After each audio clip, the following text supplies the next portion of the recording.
नमस्कार, मी अमित कोळेकर आणि आपण ऐकत आहात तरुण भारत पॉडकास्ट. काही व्यक्तीविषयी आपण आपल्या मनात निश्चित ठोकताळे बांधत असतो. मग हेच ठोकताळे आपले गैरसमज बनत जातात. वरकरणी दिसतं त्यापेक्षा कितीतरी अधिक गहन व्यक्तिमत्व एखाद्याचं असू शकतं हे आपण लक्षात घेत नाही. कधी बाह्य स्वरूप तर कधी ठराविक कृती, शब्द यावरून अशी व्यक्ती ती कशी आहे याचे अंदाज बांधले जातात. पण असे अंदाज हे नेहमी चुकतातच. हा सगळा घोळ कसा सोडवायचा याबद्दल आपण येथे ऐकणार आहोत. अपेक्षा आहे की आपल्याला ती आवडेल. आवडल्यास जरूर शेअर करा. आजचा आपला विषय आहे स्वभाव.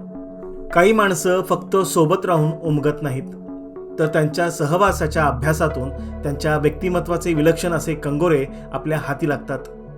काही वरकरणी अतिशय व्यवहारी, कठोर, अंतर्मुख वाटणारी माणसं पण डोळसपणे बघितल्यावर अधिकाधिक उलगडत जातात. संकुचित विचारांची गाठ हलकेत सोडवल्यावर लक्षात येतं, अरे हे व्यक्तिमत्व तर हिमनगासारखं आहे. समोर जे दिसतंय त्यापेक्षा कितीतरी अधिक सखोल आहे.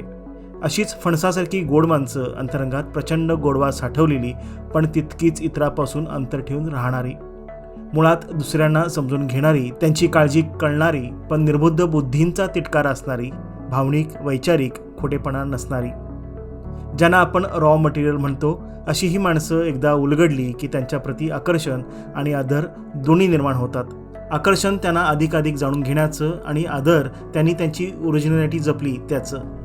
आपण सोफिस्टिकेशनच्या निवळ गप्पा मारतो, त्याचा चुकीचा अर्थही लावतो.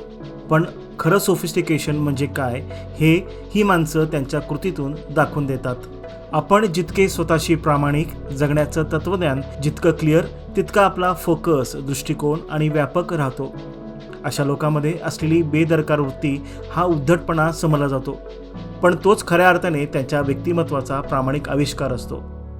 तुमच्याही आजूबाजूला अशी स्पष्ट व्यक्ती पण तितकीच खरी माणसं असतील तर कुठलेही गैरसमज मनात न आणता त्यांची दुसरी बाजू देखील तपासून बघावी. कदाचित तुम्हाला त्यांच्यातच एक चांगला, सुहृदय, बुद्धिमान, सभ्य पण काहीसा मुळी असा मित्र सहज मिळून जाईल.